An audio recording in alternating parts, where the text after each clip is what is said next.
another shooting at an ICE facility in Texas yesterday. Terrible. Detainees were killed. The FBI director posted on social media bullets that were engraved with the message anti-ICE. Right. He just posted another thing on social media saying they recovered a handwritten note from the subject that read, "Hopefully this will give ICE agents real terror to think, is there a sniper with AP rounds on that roof?" Who do you hold responsible for the uptick in left-wing violence in the country? Radical left rhetoric. The radical left is causing the problem. They're out of control. They're saying things, and they're really dumb people. I mean, I look at Crockett. I look at some of these people. They're See, look, they're like, who's the radical left? It's not like the people that liberals have fancied to be villains here. It's everybody, okay? Jasmine Crockett is a liberal. In the eyes of Donald Trump, she's a radical leftist. Why?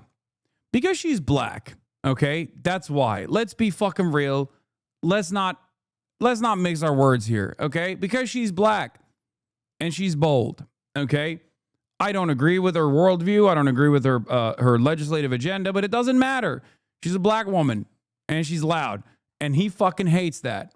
It's the same exact reason as to why, for example, Donald Trump, or not Donald Trump, sorry, but MAGA, in the aftermath of Tyler Robinson shooting Charlie Kirk, instantly issued bomb threats to HBCUs. What the fuck did black people have to do with this? They didn't do shit. If you want to look at this on purely racial boundaries, Tyler Robinson is white as fuck. Mormon family, MAGA family, shoots Charlie Kirk, also white as fuck. What do the people who are fans of Charlie Kirk turn around and do? What do the people in the MAGA movement do?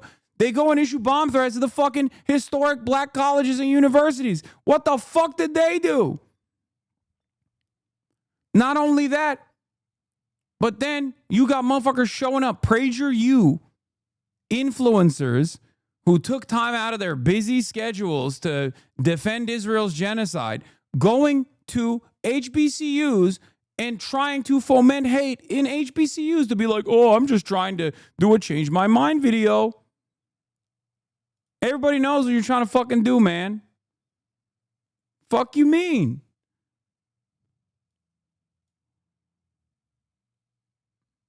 And then they sit there as though this was like a sincere effort. Maybe it could happen. Another soon. Executive order. We want the hostages back. We want the bodies back, and we want to have peace in that region. So we had some very good talks.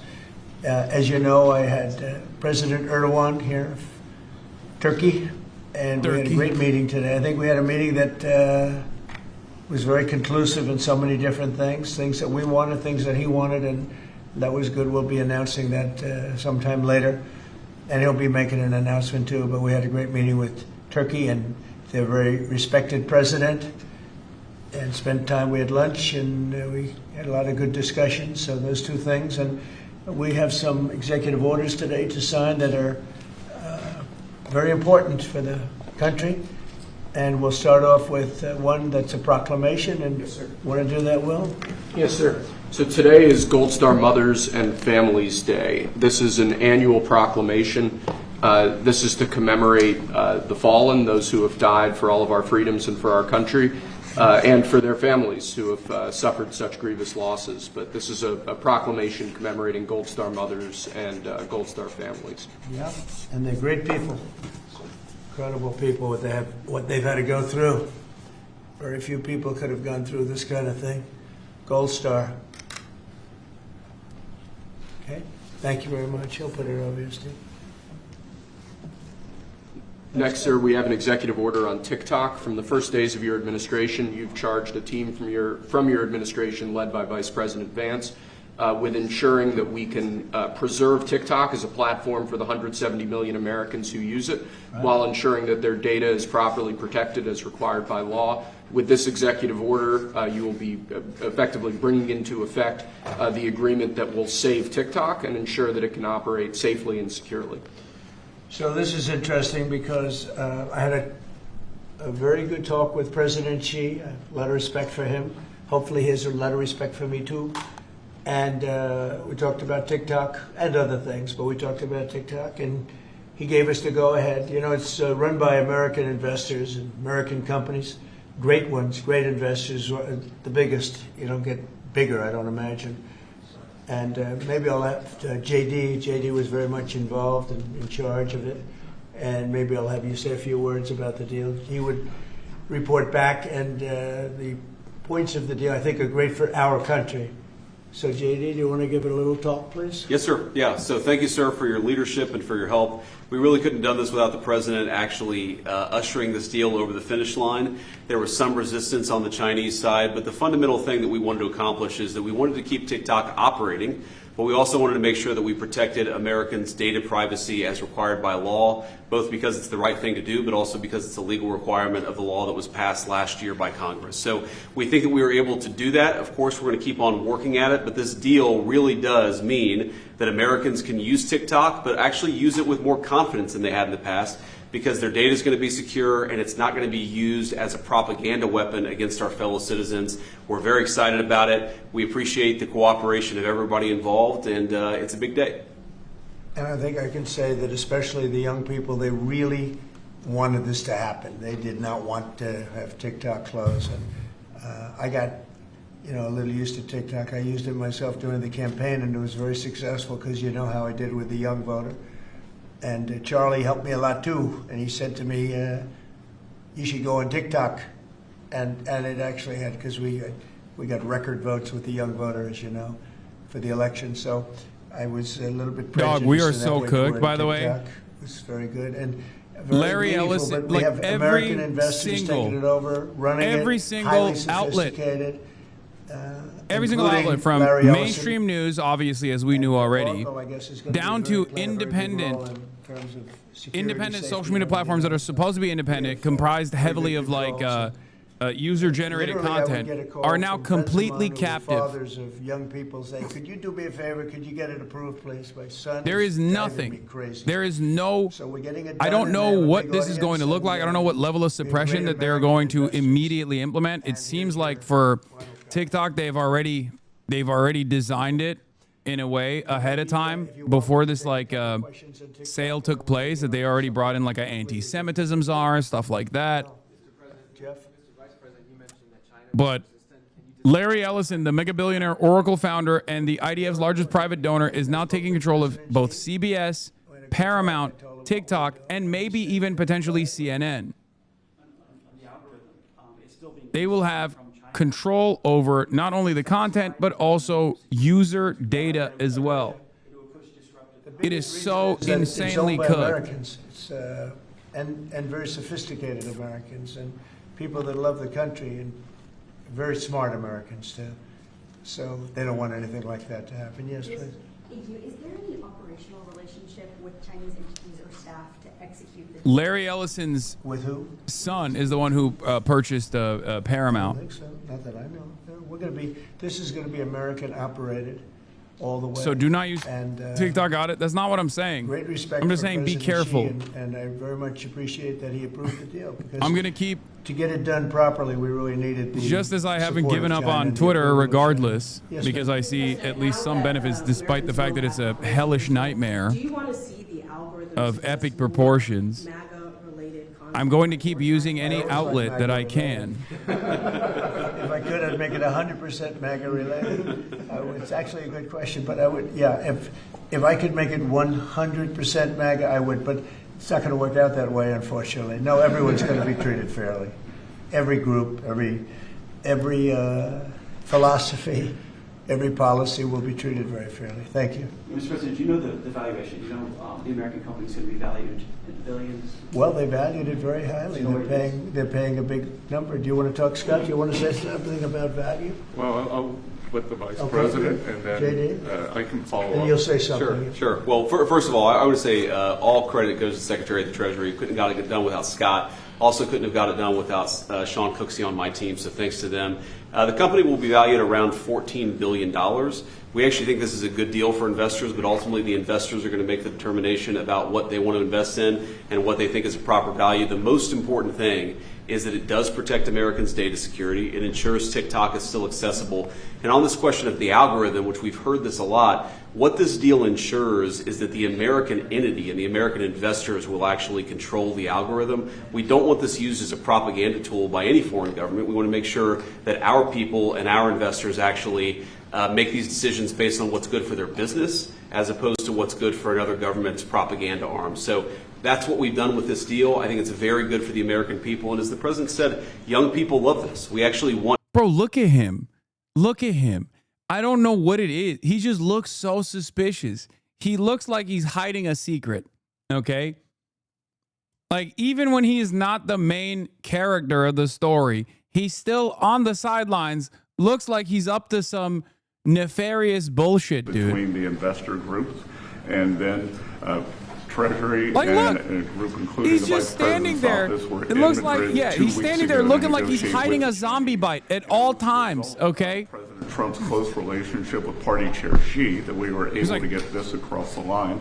We created a framework for Party Chair Xi to agree, and then on the leaders' call, Xi and President Trump discussed the final arrangement. So it was 1-2, and that was the final piece.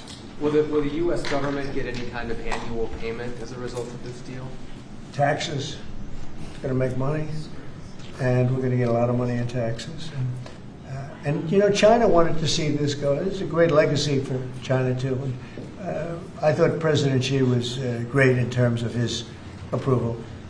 We probably could have done it a different way, but it wouldn't have been the same. Wouldn't have been the same security at all, but I appreciated that he approved it. So nothing aside from taxes, there's no part of the deal that is like a payment to the U.S. government? Well, we're going to be announcing different things, but the U.S.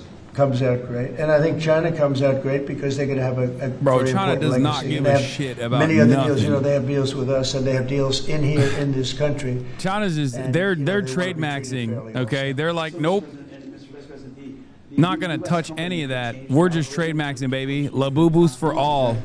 The U.S. company will have control over how the algorithm pushes content to users, and that was a very important part of it. We thought it was necessary for the national security element of the law. We also just think it's important to protect American users. Again, we want users to use this platform Did we the way give they up want on to. passing laws completely? I hate to be the bearer of bad news, but the previous administration passed this one. Trump just basically slam dunked it. As a matter of fact, he gave China and TikTok a stay of execution until he could put together a favorable deal. This is a bipartisan thing that the Democrats certainly played a formative role in allowing to happen. Make no mistake, just another thing that you should be reminded of, that you should remember next time you hear a Democrat talk about some fucking, why we must capitulate to the right on this issue or that issue. Yeah, it was about Israel. That's the reason. They did this because of Israel. Thank God. Am Israel high, baby. You already know it's my favorite country on the planet, most moral nation on the planet. Obviously, duh. Everybody knows this. But I mean, here it is. Like this is what it is. Okay. There it is. There it is. You want to see? You want to see how this TikTok ban / subsequent ownership exchange took place? Why it took place? Here's Jonathan Greenblatt speaking to the Israeli Knesset in Israel. Okay. The CEO and national director of the ADL, also known as the Anti-Defamation League, also known as the Apartheid Defense League. Let's take a look. You must take this deadly seriously. Pushing extremists off Wikipedia might not seem equal to the challenge of pushing Hezbollah north of the Litani River. Capturing TikTok might seem less meaningful than holding on to Mount Hermon. Libelous tweets certainly might seem less deadly than missiles from Yemen. But this is urgent because the next war will be decided based on how Israel and its allies perform online as much as offline. Straight up, bro. It's not like this is a secret. Like, he just saying it, dude. He is just straight up saying it. He just said it, and it happened. I mean, now it's initiated. Here is more evidence for those of you who are wondering. Senator Mark Warner at the Munich Security Conference wants you to know the real story behind the TikTok ban, that Israel was the driving force behind the passage in Congress. Legislation passed so quickly. If this is correct, and there's not a lot of people that understand, somebody understood something. I want to see if you're going to tell the real story. Okay, the real. Well, first of all, let the record We're talking reflect. about the TikTok legislation. I left. There's no AI legislation. Senator, I left to produce more human beings, and they cost money. They're not making me money. And if everyone had followed Frank and my Irish Catholic lead and repopulated the earth, we would have already won this Cold War competition. How did it pass so quickly? I know we're running out of time. One, we stole the senator's work, and he did a lot of the, sincerely, a lot of the yeoman's work in drafting an initial bill.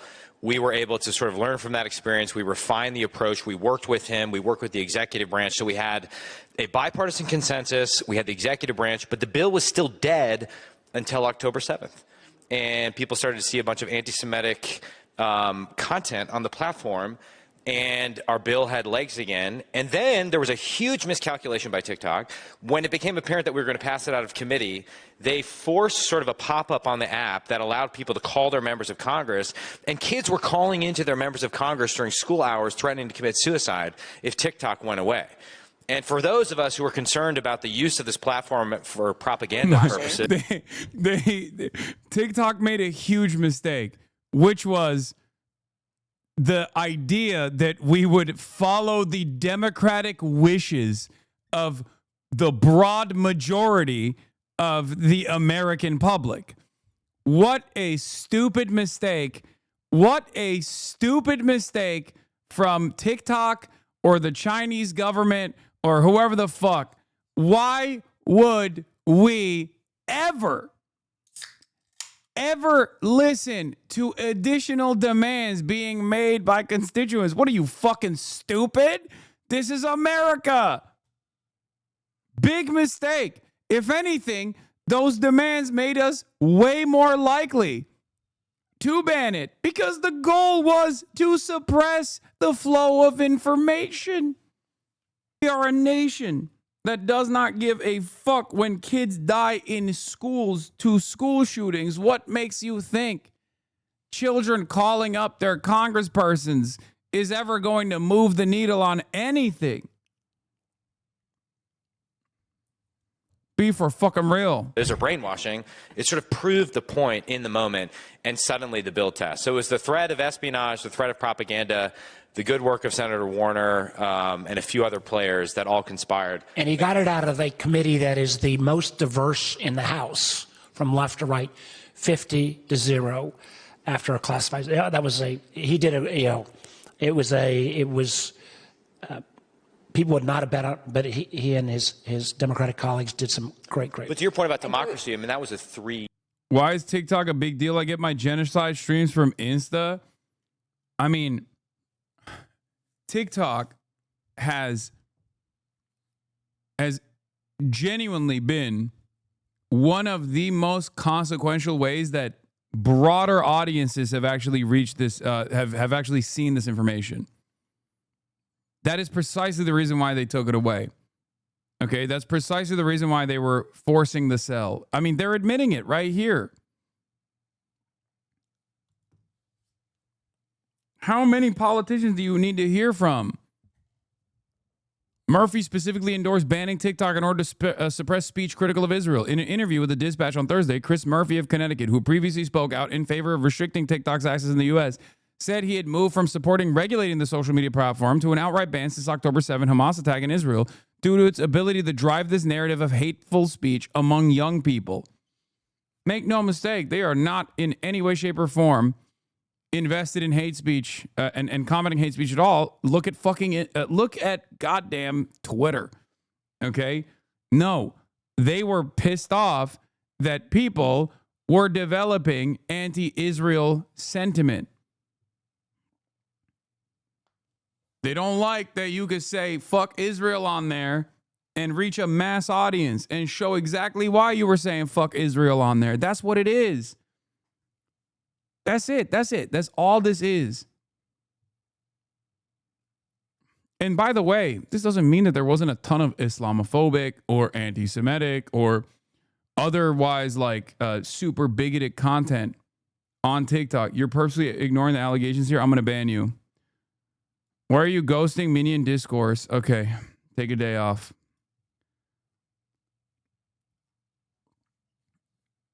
Take 24 hours off, chatter. I don't care to talk about minions right now. Jesus Christ. The way that TikTok is talking about Gaza is designed to divide Americans from each other, he told the digital news outlet. He added that he now thinks it was probably time to say that we shouldn't have a Chinese-owned social media company force-feeding divisive information to our kids. It wasn't any of the bigotries that were exploding on TikTok. It was anti-Israel sentiment. Make no mistake. They do not care about bigotry growing. They do not care about divisive content. If they did, they would pass legislation, which would probably be at odds with the First Amendment regardless. They did it because of anti-Israel sentiment. And it's not like they hide it. Because these are servile beings to their master, the almighty dollar, okay? They very openly were like, yep, we're doing it. We're doing it for Israel. We love it. We love Israel. The fuck are you going to do about it? And people at the time obviously didn't recognize it, or some people did. Some people were frustrated. I mean, obviously its impact has already taken place in terms of like a lot of people that now recognize exactly what happened post October 7. That's why there's so many. That's why there are so many protests happening all around the world. This will continue in other countries regardless.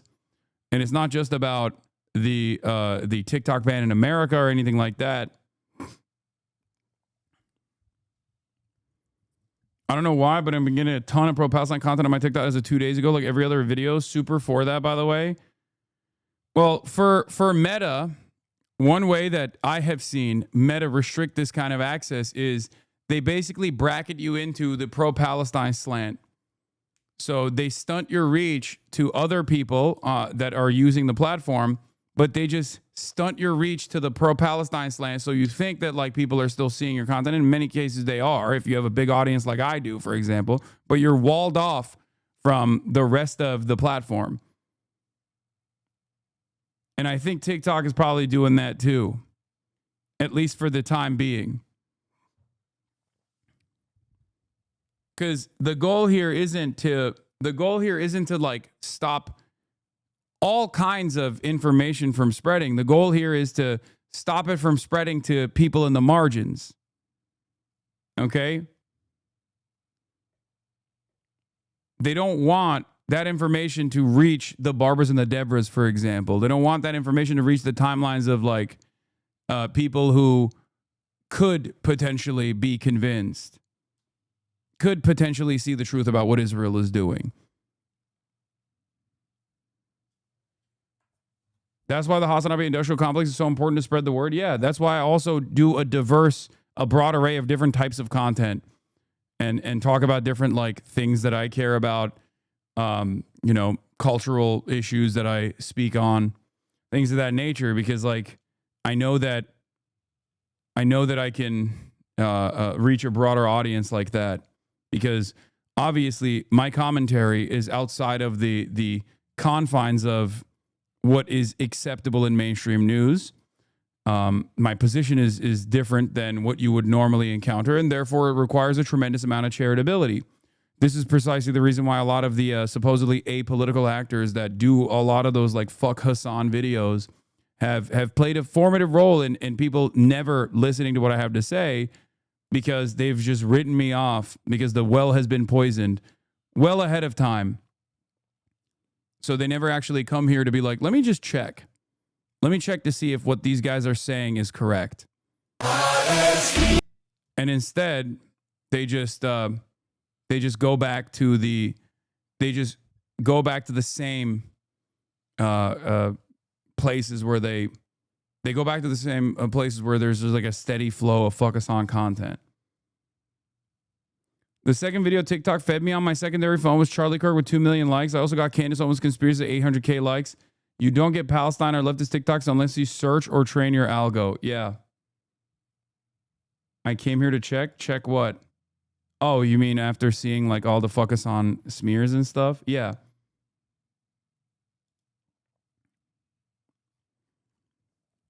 Here is more evidence of TikTok's role here. For the 170 plus Americans who use TikTok, a White House official confirms to me that President Trump will sign an executive order today approving a deal to move TikTok U.S. operations to the U.S. so the app can continue to be used. A senior White House official lays out some of the details behind the deal. This is the national political reporter for Spectrum News, Taylor Populars. A joint venture to move TikTok U.S. operation to the U.S. The executive order will approve the deal on the U.S. end. Trump has already signed an EO to extend the TikTok ban or sell date through mid-December. TikTok's U.S. algorithm will be controlled by a joint venture. There won't be a U.S. government-selected board member. Oracle will serve as the security provider. U.S. TikTok data is already stored on Oracle servers. They did that long ago. The deal will shift the security terms, which currently are set by TikTok. The joint venture will consist of new and existing investors. The White House feels confident China has approved the deal, no plans for additional talks. A regulatory review will still need to be completed. The White House estimates that the deal will be worth many billions. The White House was able to strong arm a valuable arm of the platform that is directed at the American market, an incredibly important market for many other international companies, for the record, because it's the most moneyed market out there, right? We are the consumption engine that drives the global economy in many respects. The White House basically said, if you want to keep your entry into the American market, you have to sell this valuable product to American investors. So it's a twofer. On the one hand, you forcibly take something that someone else has created. Once it reaches a level of value where you're like, I want this for my own people, I want this for my own homies. And it also says you do not get to dictate the algorithm any longer. You do not get to have any control over what Americans see. We must set the standard. We must set the tone. We will suppress and we will censor. A good reminder of how significant of a player TikTok has become in the U.S. media ecosystem. Remember, a fifth of U.S. adults now regularly get news on TikTok, up from just 3% in 2020. In fact, during that span, no social media platform we've studied has experienced faster growth in news consumption, according to a new Pew Research Center analysis.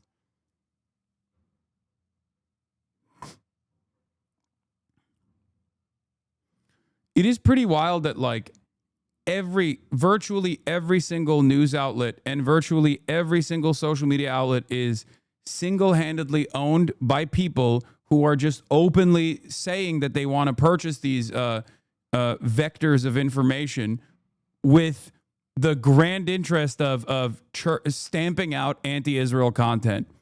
It feels like I'm going insane. This is like this is a wonderful gift to obviously all of the anti-Semites who constantly say like Jews control the media, this and that. And it's obviously still very much for Israel and not for Jewish people, considering that there is not a monolithic understanding of this amongst Jews in general. But it will be used beyond designing pro-Israel sentiment. If you think that this stays with Israel, you are dumb. Okay? It's not just going to be stamping out anti-Israel content. It's not just going to stay with that. It's going to be anti-ICE content, for example. It's going to be things that are favorable to the administration. These corporations are servile to the interests of not only other super wealthy individuals, but also the Trump administration. Okay? When the Trump administration decides, hey, LGBT content is getting a little out of hand, we got to do something about it, boom, gone. This is the much needed win that Trump needed. Tariffs failed, exports ban failed, military provocations failed, Asian countries won't fight us, and Europeans won't dare tariff us. Your empire is running out of cards. Yes, it's true. I'm very dissatisfied with what Russia's doing and yes, what I President will Putin watch. is doing. I will watch the South Park killing episode. people for no reason whatsoever, and they are doing very poorly considering they have put it all out on the line. Their economy is going to hell. They're bombing the hell out of everything, and they're picking up a very little territory, if any. In fact, they're losing some territory. So I think it's been very bad for the reputation of Russia. This war should have been over. If this were our war, we would have had it over in 1 week. And they're getting into fourth year, Jeff. They're getting into the fourth year now. 4 year of fighting, and you see what they've taken. In the last month, they've taken very little, and you've been reporting on all the bombing, all the drones all over the place. 900 drones coming into certain areas like Kiev in one night. And with all of that work, they've taken over very little. So now I'm very disappointed in President Putin. I thought I solved 7 wars.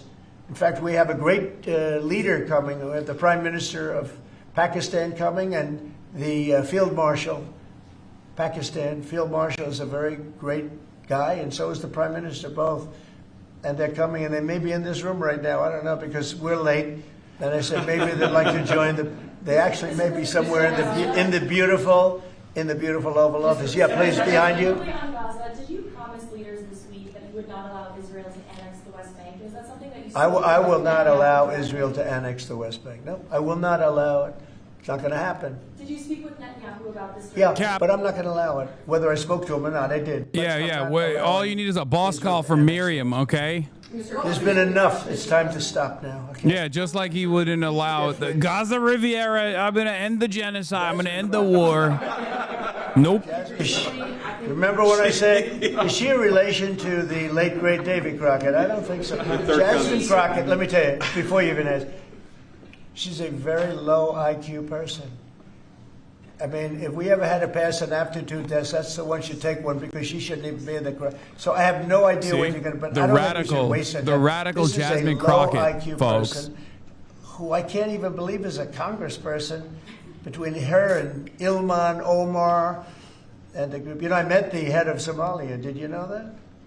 And I suggested that maybe he'd like to take her back, and he didn't want her. He said, "I don't want her." Okay, what else? Go ahead. Let's hear what Crockett said. Go ahead. You compared ICE raids to slave patrol. I want to ask you. To slave? To slave patrol. I want to ask you if you think that there should be consequences for members of Congress. There should be consequences for this correct comparison? Yeah. Wow. Well, I think she's gone over the line, and I think a lot of the people. Look, the Democrats have become radical left lunatics. They have policies that nobody's going to buy. And, I see what's going on in New York. We're going to have perhaps a communist mayor, because it's split up. If the people would get together and have one candidate, they'd have, I think, a pretty good chance. But it looks like maybe they're not going to do that. But we're going to end up with a communist mayor. It's not even believable, my beautiful New York. When I left New York to become president, it was a great place. But it was the beginning of bad things, because we had de Blasio had just started as mayor, and I said, this guy's a real nut job. Went to Harvard to teach management. Can you believe it? He went to Harvard to teach city management, along with the mayor of Chicago, who went to Harvard to teach. The two of them are teaching how to manage a city manage it into hell, is what they do. But that was the beginning, and now we're going to go a step further. Now we're going with the communists.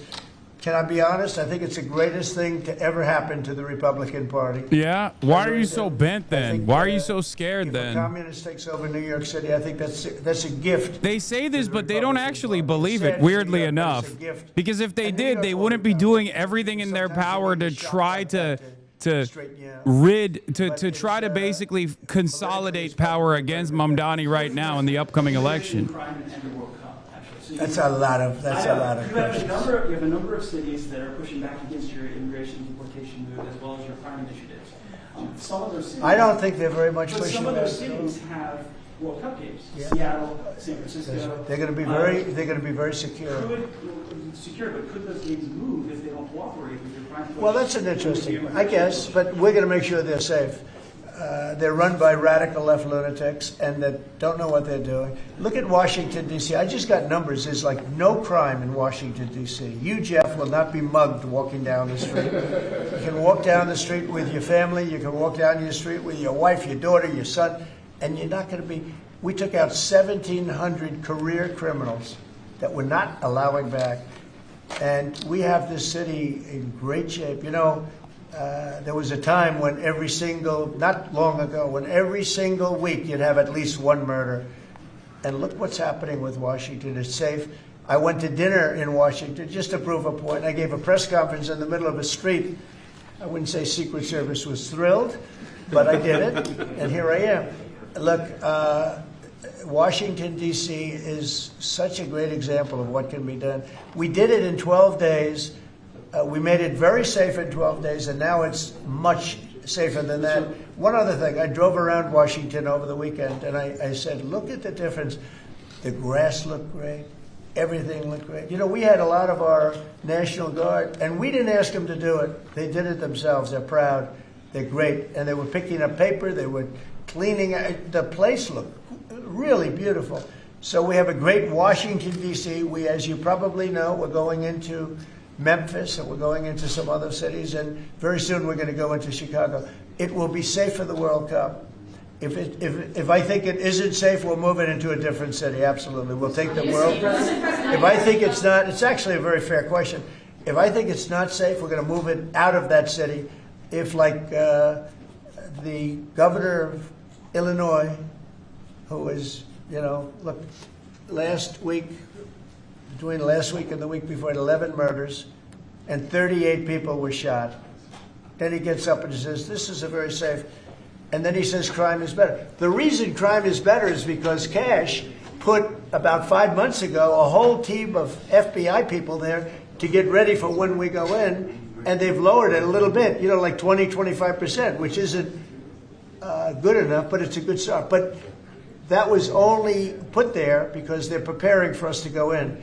And they've done, by the way, they've done a good job. So then Pritzker gets up, we've lowered crime 25. It's because the FBI was there. So, no, if any city we think is going to be even a little bit dangerous for the World Cup or for the Olympics, where they have Olympic overthrow, right? But for the World Cup in particular, because they're playing in so many cities, we won't allow it to go to, we'll move it around a little bit. But I hope that's not going to happen, yeah. Mr. President, Director Patel this morning indicated that the shooter in Dallas had been using an app to track ICE. Does your administration have any plans to take down those apps or get them removed? Well, I can't tell you about that, but it tells you when they want to wear masks or they want to hide a little bit, why that's so important. These are great patriots, the ICE, and what a tough job they have. What an unbelievably tough job they have. And think of it, what are they doing? They're taking hardcore criminals out of our country and putting them back. These were largely criminals that were given to us by Joe Biden and his group of radical maniacs that surrounded this desk, just like these people surround the desk now, but they're not maniacs. They're very solid people. Thank you, sir. I'm glad I prefaced. But they're great. We have a great cabinet. We have great people. And he didn't have great people. He had terrible people. Look at Afghanistan. Look at the people he had running our military. That could happen. The most embarrassing day in the history of our country was Afghanistan. And 13 young people died. They don't ever talk about the 38 that were horribly wounded with legs and arms and everything else, really horribly wounded. So the country's respected like it's probably almost never been respected before. I think we're respected at a level, and a year ago it was a dead country. We had a dead country a year ago. This country was dying. It was really in bad shape. Let's talk about the next subject, can we? One of the most powerful deterrents we have to violent crime is the death penalty. As you said, your administration has taken bold, decisive steps to ensure that Washington, D.C. is once again a safe and secure city for its residents and all who visit. This is a presidential memorandum that directs your Attorney General and your U.S. Attorney for the District of Columbia, Judge Janine Pirro, to fully implement the death penalty here in Washington, D.C., where the evidence and facts of a case indicate that the death penalty should be used. Okay? Everybody understand? Death penalty in Washington. You kill somebody, or if you kill a police officer, law enforcement officer, death penalty. And hopefully there won't be that. So again, it's way down. I mean, we have had week after week after week where we haven't had a murder. I said that the other day in front of the president of Poland. The press was here, and I said, ladies and gentlemen, I'd like to announce that Washington, D.C. has not had a death in 4 weeks, a murder. And he looked at me. Yeah, he's going to sign the executive order to dismantle terrorist networks, and he's talking about PSL, DSA, every week, essentially somebody Twitch.tv/Hasanabi, and Jasmine Crockett, the Democrat Party, Governor Gavin Newsom, Jimmy Kimmel, ABC. They call them careers. They left the word criminal out, but we took the careers out of here. And they're now brought back to their homes, or they're in jail, or they're in a jail in another country, and hopefully they're not coming back. And we have to maintain it. You can't just leave, and we have to maintain it. We've gotten along fairly well with the mayor.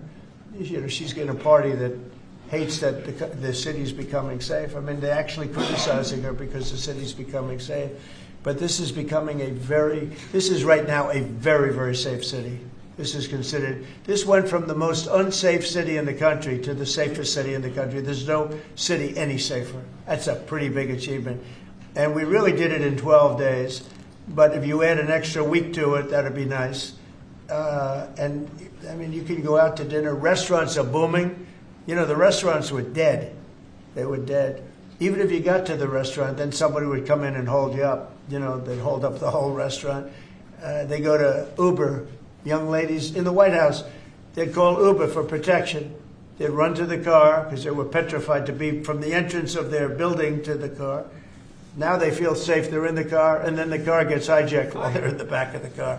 This is what we were living in. We were living in hell. People that work in the White House, every time they see me, young women in particular, say, thank you, sir. And I don't even ask them about what. I know exactly. I made their lives. Now they're living in a beautiful, everywhere I go, young women say thank you. With no crime, and that's the way it should be. Thank you. Okay. Thank you for defending big balls. It's so good. I love it. I love the National Guard. It's a very interesting capital punishment. Don't be such a boomer. Right? It's capital. But this is our capital city. We can't allow that to happen. People come in from Iowa to look at the Lincoln Memorial, and they end up getting killed. Doesn't happen anymore. It's not going to happen. And if it does happen, literally it's the death never happened. I'm almost. What are you talking about? People coming in from Iowa getting killed while they're looking at the Lincoln Memorial. Can you believe it, folks? And as you saw very recently, every restaurant is under the control of Democrat Antifa black people. Their sentences off of death row. We're moving them to supermax facilities where they will be treated like they're on death row for the rest of their lives. Why are you platforming this guy? I just really agree with his worldview. Okay. I see some of you shaking your heads very positively. Thank you, Brian. Thank you, fellas. You said on the campaign trail that it said it. Yeah. The death penalty if anybody, illegal, killed a U.S. citizen or a police officer. So this just reinforces your campaign promise. That's right. And most people really like it. And Washington, again, it's going to serve as a beacon because you have to do it. These are bad people. When you look at that guy, the guy that killed the young lady in the train in North Carolina, that he'll be in trial for years and years. He'll get a good lawyer somewhere along the line. Somebody will come along, and what he did to that young lady, and she went into that train scared. You know, when she went in, the way she sat down, she was scared to just be there. She just wanted to not pay any attention to anybody, just not be noticed. And she had her throat slit. We don't want that in this country anymore. We're not going to have it in this country anymore. Thank you very much. Next. Lastly, sir, this is a presidential memorandum on countering domestic terrorism and organized political violence. In recent weeks, months, and years, we've seen a tremendous upsurge in some highly visible, but also other acts of domestic terrorism and organized political violence being perpetrated by radical, politically motivated groups all over the country. What this presidential memorandum will do is set off an administration-wide response to that, ranging from the Joint Terrorism Task Forces to other components of the Department of Justice, to the Department of Homeland Security and the Department of Treasury. We're looking at interdicting these groups, preventing them from performing acts of violence, and also looking at sources of organization and funding and support that prop them up and allow them to do the acts that they have been doing. We're looking at the funders of a lot of these groups, and you know, when you see the signs, and they're all beautiful signs made professionally. These aren't your protesters that make the sign in their basement late in the evening because they really believe it. These are anarchists and agitators, professional anarchists and agitators, and they get hired by wealthy people, some of whom I know, I guess, you know, probably know them. And you wouldn't know it. You're at dinner with them, everything's nice, and then you find out that they funded. Bro, there is no fucking like we still have some semblance of law and order in this country, and these things you should never obey in advance. These things are completely fucking ridiculous. They are direct attacks against the First Amendment, and they will be combated every step of the way through the courts, okay? That started with Black Lives Matter and all the way through to the Antifa riots, the attacks on ICE officers, the doxing campaigns, now the political assassinations. These are not lone, isolated events. This is part of an organized. This motherfucker watched Eddington, bro. We're so cooked. He watched Eddington. He was like, I saw the movie. They fly around in private jets. Like this to anything else in the country right now. There is an entire system of feeder organizations that provide money, resources, weapons, and when they're attacking ICE officers, they're attacking Courts ain't saving us. Yeah, until they're not, you still use them. Don't be silly. Intimidation, and ultimately attempted assassination. It is all carefully planned, executed, and thought through. It is terrorism on our soil. Because of this executive order, Cash and Pam are going to have the tools they need, working with Scott, to take these organizations apart piece by piece. It is illegal to subscribe. Violence against Fascism is colonialism. When you go out to turned Portland inward. and you see what's happening in Portland, Fascism this is like is colonialism turned inward. And this is going on for years. That's what's going on. Terrorism as a designation, which was intentionally vague, allowed the American administrations prior to this one, and certainly this one as well, to engage in acts of unjustifiable violence against people. Extrajudicial acts of violence, death, destruction, bombing entire sovereign nations. And now that designation is turning on American citizens at the domestic level. If we do not put an end to this through the court process, we are completely fucked. If we do not put an end to this by making our discontent be known, we are completely fucked. Wow, these are crazy. Why people. You defend this? And Wait, they're trying what? to burn down buildings, including Defend federal this? buildings. And on my list of things that I want to do before we finish up with the cities, because I think we're going to whip the cities back into shape, and we have to. We cannot let our cities, and that's a small example, but it's the most violent example. It's every night, and they've done it for years. You think maybe at some point they made their point, and what are they doing?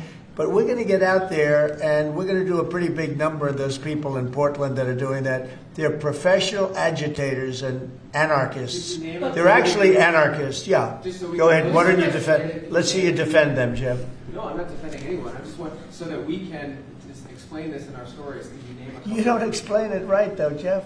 Go ahead, let's go. Maybe let's give you another chance. Go ahead. Antifa, Soros, what names are we talking about? Well, Soros is a name certainly that I keep hearing. I don't know, but Soros is a name that I hear. I hear a lot of different names. I hear names of some pretty rich people that are radical left people. Maybe I hear about a guy named Reid Hoffman. Somebody's a pretty rich guy, I guess, and I hear about him. I don't know. Maybe could be him. Could be a lot of people. We hear the same names, but they're bad, and we're going to find out. And if they are funding these things, they're going to have some problems because they're agitators and they're anarchists. These are anarchists. Really bad. Okay, yeah, please. Mr. General, can you, Mr. President, can you, are you, Who are you Mr. with? President, Who are you with? I'm with the Center Square. Sarah Rodriguez is my name. Sarah, There's also, as you know, Antifa is not just a domestic terror, or now a domestic terror organization. It's also international. I know the Netherlands is looking at also designating them a terror organization. Right. Have you been working with your intel community and your DNI to possibly expand that to making them designated Yes, an we have. international terror Yeah, we have been. Yep. It's an international in many Yeah, cases. Reid it Hoffman is the founder of LinkedIn, which is terrorism of a different sort, if we're being real, but not the kind that Trump is talking about. Well, I'd say the maximum under the law, and we'll see. Now, if they kill somebody, we just signed a death penalty, so it depends where it is. But if they kill somebody, which they do, I mean, people are dying. You go out to Portland, people die out there. Many people have died over the years in Portland. Portland is, I don't know how anybody lives there. It's amazing. Everyone is But dying. it's Everybody anarchy dead out in there. Portland. That's what they want. They want anarchy. Like when they attacked Seattle and took over a big percentage of the city. I was going to go out and we were going to do a big number. They heard that and everybody broke up all of a sudden. But, you know, you have governors that have to run that, and a lot of them don't do that. I don't like to go in. I'd rather have Pritzker's support when we go into Chicago. But if we don't have it, that's okay, too, because we're paramount, and we will do what we have to do. We're going to make Chicago safe. We're going to make we're going to make as many as we can, and usually that involves a surge. But what we did with, in the case of Chicago, by having the FBI go out there 5 or 6 months ago, we brought it down a little bit. You know, a little bit is 25%, so it's not so little. But it is when you're talking about the kind of crime and killings and murders that you hear in Chicago. But we're going to get it. Chicago's a great city. As the Union Pacific said, the head of the Union Pacific, who's a great guy, started off as a low-rung guy. He said he started at a caboose, and now he's the chairman of the Union Pacific. But he's a great guy. But he said, "Sir, don't lose Chicago." The way he said it, I said, boy, it really hit me. You know, here's a man that knows all the cities. The Union Pacific, I guess, is our largest railroad, and he knows all the cities. He's been doing it for 45 years, and he said, "Sir, don't lose Chicago." And the way he said that meant a lot to me, and we're going to go into Chicago very soon. We're going to take care of Memphis. We're going to take care of Memphis. You can't walk a block how without getting normalized shot. this is, dude. We're I going to take really care of that can't. one, and just like we did Like, Washington, it is D.C. wild. He's just talking about deploying the military to major American metropolitan cities while simultaneously saying that anyone and everyone that organizes protests against this kind of action, for example, is literally a terrorist and will be, like, will have their assets seized, will have their lives ruined, will be prosecuted. And, like, because of the way that the media operates now, in an effort to just simply be in the room, they just have to suck his dick throughout this entire sequence of events. What the hell? I'm not going to comment on whether there is or is not a pending investigation, but everything's on the table right now. I don't think anybody has to ask, because if you look at Soros, he's at the top of every. In fact, sometimes they say, could he be involved in this many things? But he's in every story that I read. Stories that I read keep talking about Soros, and so, you know, I guess he'd be a likely candidate. Thank you very much, everybody. Thank you very much. Thank you for that, President. Thank you. Guys. Bro, the dude is like 750, by the way. This man does not read. I know.